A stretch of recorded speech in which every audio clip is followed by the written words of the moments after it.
Utie oha echi ponkno. Needs FM. Good afternoon, sir. How are you? Doc, we are doing great, and you? I'm fine, thank you. Doc, we have received a letter which has been truncated on our systems, purported to have been written from the law offices of Ayeni and Feli, directed at the Director General Criminal Investigation Department.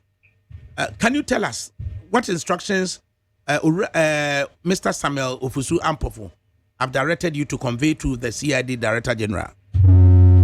Well, in summary, I'm sure you are very well aware and you've been following the ongoing prosecution before the commercial court, that is the High Court Commercial Division in Accra, in respect of the alleged offenses, committed by the national chairman of the National Democratic Congress, and that is Samuel Ofosu Ampofo.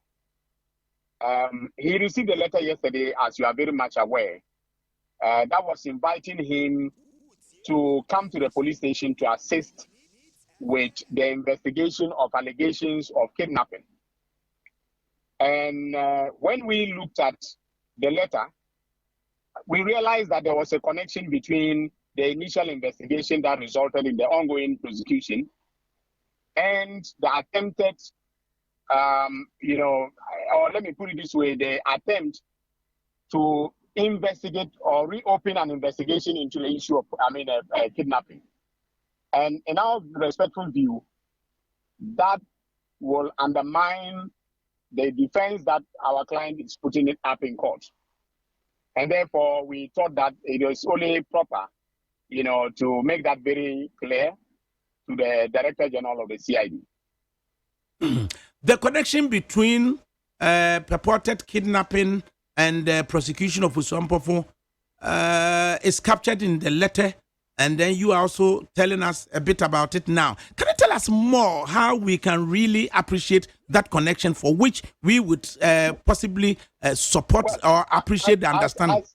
As journalists, I am sure you are very well aware that at the first time that he was invited to the police station, they alleged that in the tape, which is the basis of the ongoing prosecution, he was planning to kidnap, persons for purposes of, causing panic and fear in the system. And so that was the initial basis of the interrogation.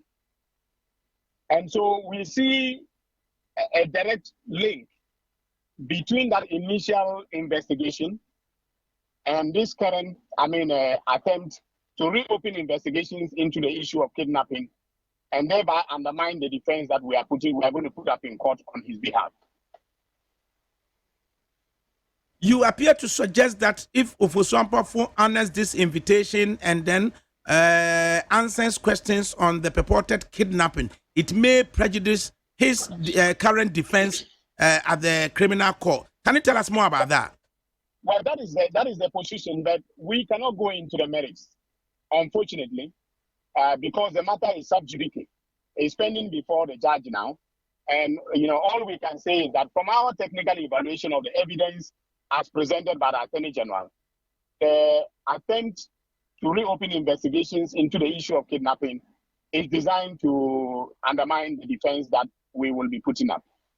So the suggestion from you now is that if you are facing trial and then you are likely to use a particular aspect of your defense and for which another investigation emanates, you are stopped from responding to such questions on the basis that it may prejudice your defense at the current trial.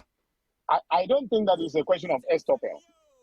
All right, it's a question of a person asserting his constitutional right to a fair trial.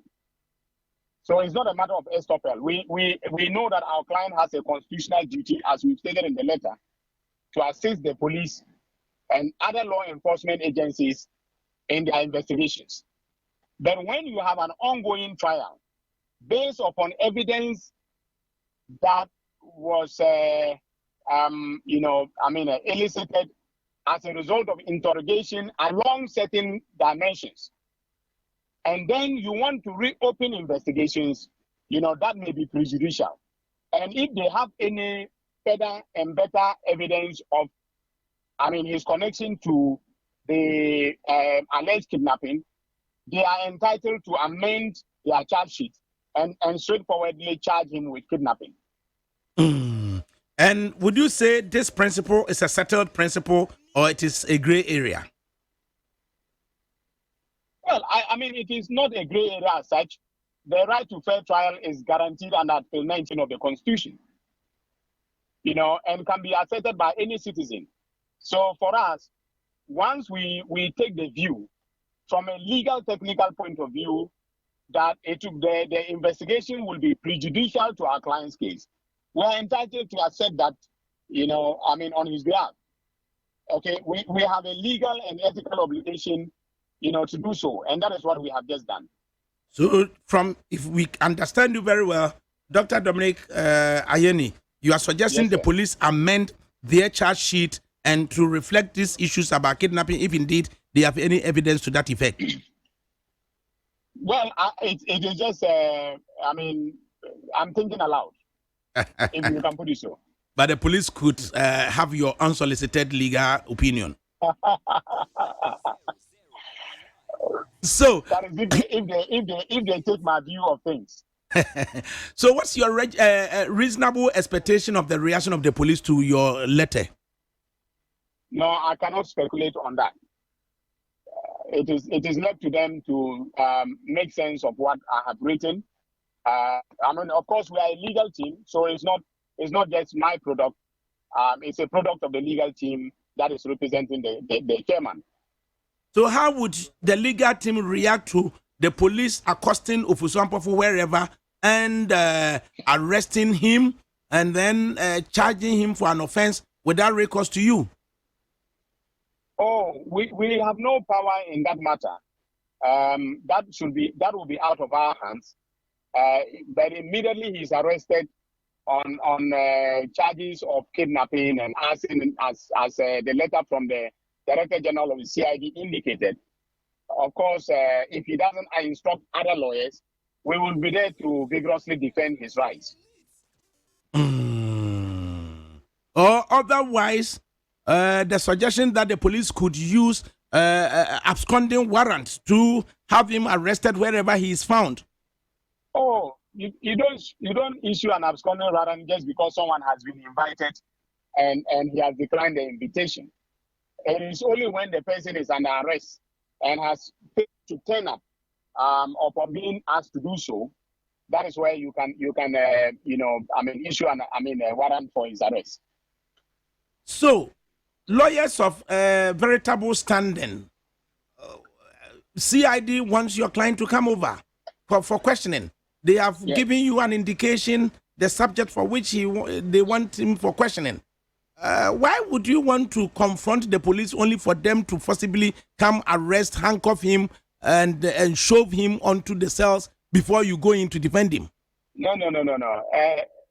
My brother, that is not our strategy. We are not daring the police.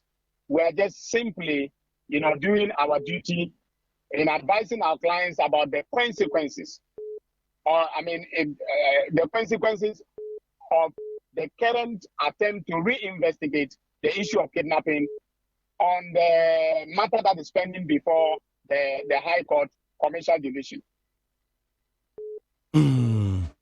So we are not, take it from me, we are not being confrontational. We are just simply drawing the attention of the police to the consequences of, the legal consequences of what they are going to do. Right. We would await further directions from you and from the police to ascertain the course of action open to either side. Thank you so much. No problem. Thank you so much, Honorable. Alright, Dr. Anase Nimdieni Dominic Akuritinga Ayeni and Wayelo Yajinemu Edema Ura Samuel Ofosu Ampofo.